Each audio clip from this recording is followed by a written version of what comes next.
सुदामा जी भगवान के मित्र तो हैं लेकिन भक्त भी बहुत बड़े हैं। सुखदेव जी महाराज कहते राजन परीक्षित,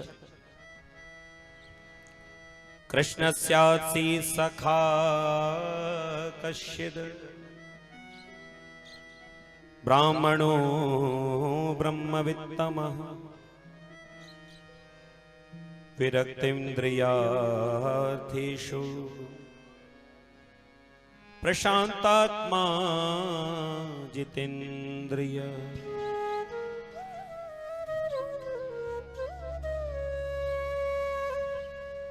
भगवान के प्रिय मित्र हैं कृष्णस्यासि सखा कश्चित्, और ब्राह्मण हैं, और ब्राह्मण भी कैसे हैं? परम संतोषी।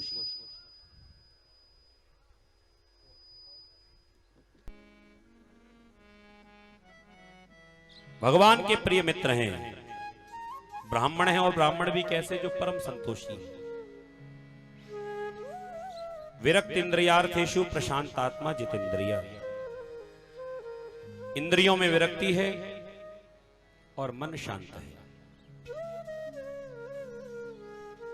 और हम लोग ये जानते हैं, ये समझते हैं कि सुदामा जी बड़े गरीब हैं। देखिए जी, भौतिक दृष्टि से देखा जाए तो हाँ, वास्तव में सुदामा जी के पास में बहुत बड़ा महल नहीं है, सुदामा जी के पास में बहुत सुख सुविधाएं नहीं हैं, लेकिन आध्यात्मिक दृष्टि से देखा जाए तो सुदामा जी जैसा धनवान कोई दूसरा नहीं है।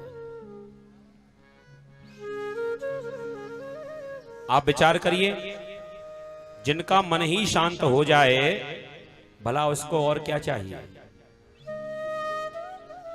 हम लोगों का मन शांत नहीं होता, पैसा कितना भी कमा लिया जाए, और मन में शांति नहीं है तो कितना बड़ा भी अरबपति हो, वो गरीब ही कहलाएगा।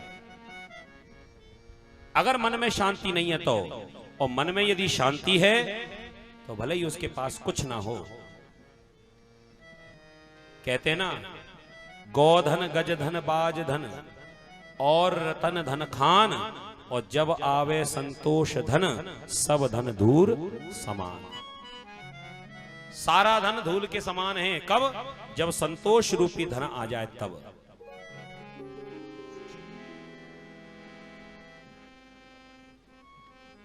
एक बड़ा सुंदर उदाहरण समझ लीजिए। हम पहले ये समझे कि गरीब कहते किसको है। एक व्यक्ति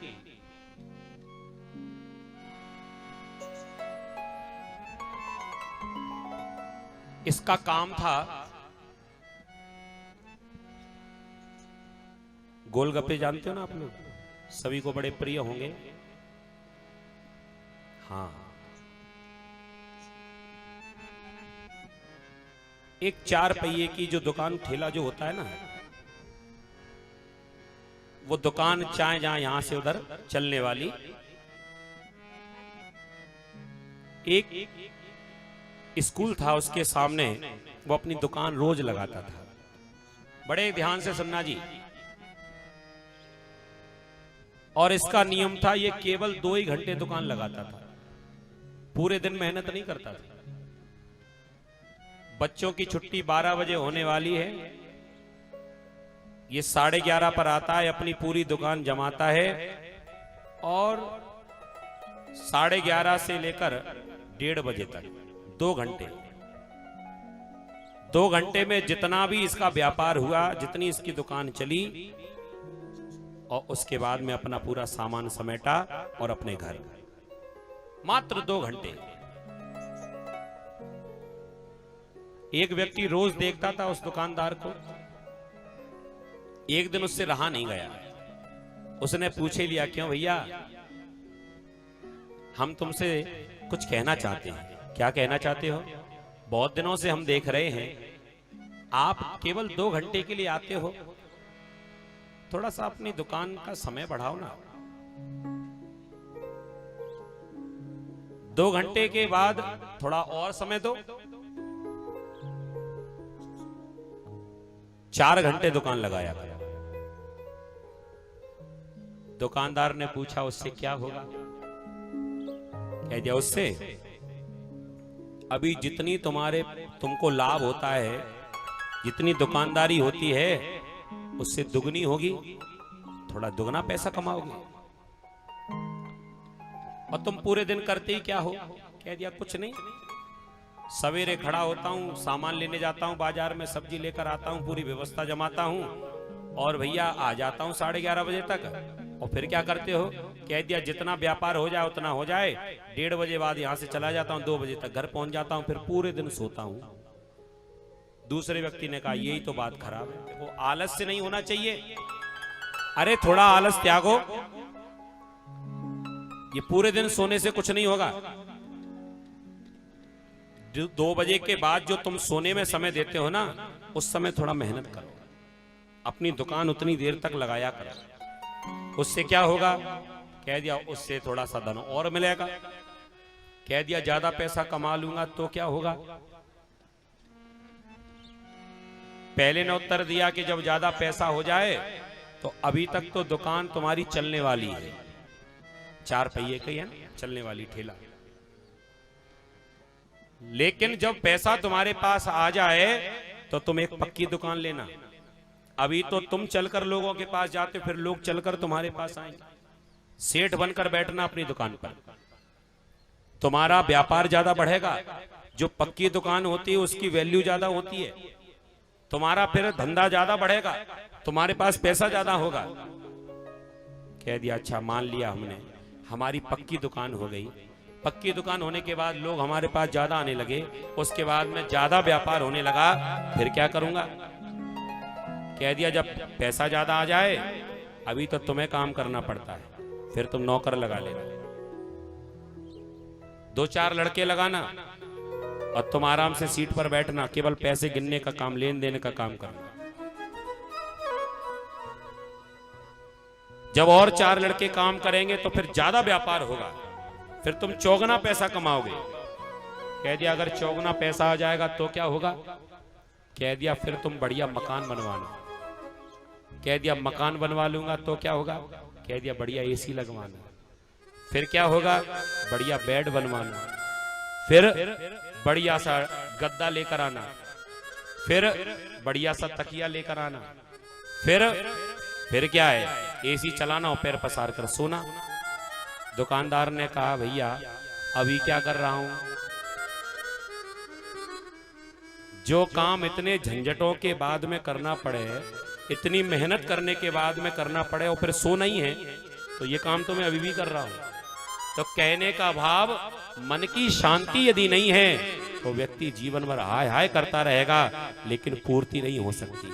गरीब किसको कहते हैं ध्यान से समझ लेना। जिसके पास धन की कमी है वो गरीब नहीं है। गरीब वो है जो संतुष्ट नहीं है। मिला तो बहुत कुछ लेकिन उसे संतोष नहीं है। तो भैया जिसका मन अशांत है, जिसे और चाहिए, जिसकी पूर्ति नहीं हो पा रही है, सही अर्थों में वही धनवान है। हम लोग कभी कभी कोठियों से अंदाजा लगा लेते हैं कि ये बड़ा धनवान होगा, जिसका बड़ा घर बना है, बड़ी कोठी बनी है, यही धनवान है।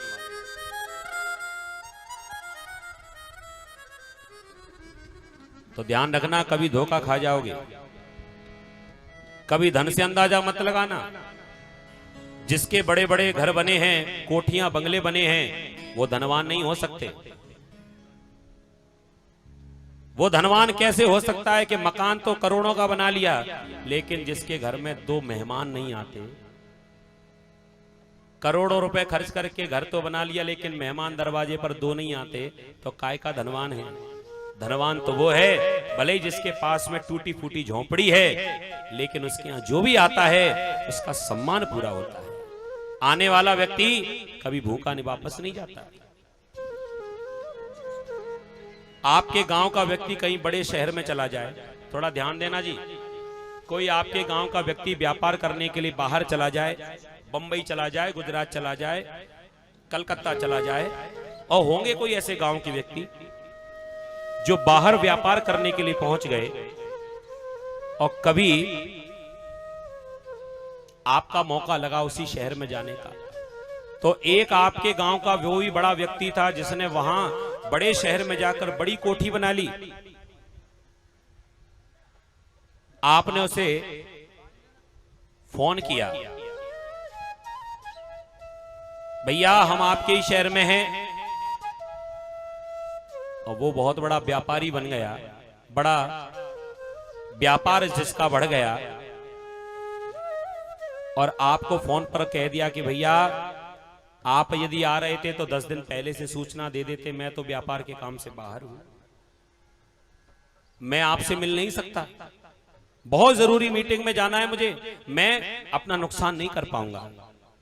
जो पूरे गांव में नाम था कि बहुत बड़ा व्यक्ति है भैया, उसका मकान बड़े शहर बंबई में बना हुआ है, और वो आपसे मिलने तक दरवाजे तक नहीं आया, और वहीं किसी गांव का ऐसा साधारण सा व्यक्ति जिसे पता चल जाए कि हमारे गांव के हैं और हमारे पड़ोस में ही रहने वाले हैं, इतनी दूर से चलकर आए हैं, और आप कभी उसे फोन करके देखना, भले ही वो अपनी ड्यूटी कर रहा हो, अपनी मजदूरी कर रहा हो, और पता चल जाए कि मेरे गांव से व्यक्ति कोई आया है, तो क्या कहेगा, भैया चिंता मत करो, कहां खड़े हो, हम तुम्हें लेने आ रहे हैं।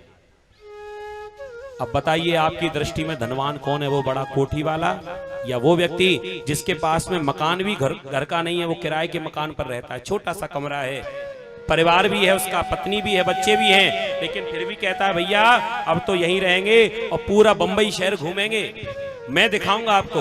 और आपने कहा भैया तेरी मजदूरी बेकार होगी, तेरा नुकसान होगा, कह दिया कमाना तो जीवन भर ही है, लेकिन तुम रोज रोज थोड़ी आओगे, मैं तुम्हें अपने साथ लेकर चलूंगा, पूरे शहर को घुमाऊंगा। अब आप विचार करो कि आपकी दृष्टि में धनवान कौन है। जो व्यक्ति घर पर ले जाकर तुम्हारा स्वागत कर रहा है, टूटी फूटी जो भी सेवा बन रही है उसमें ही आपका स्वागत कर रहा है, और हाथ जोड़कर फिर भी कह रहा है कि भैया हमसे कुछ बना नहीं, आप अब गांव की बात अलग थी, यहां तो किराए का घर है, अब आप इसी को ही स्वीकार करें। तो ये हम लोगों को ध्यान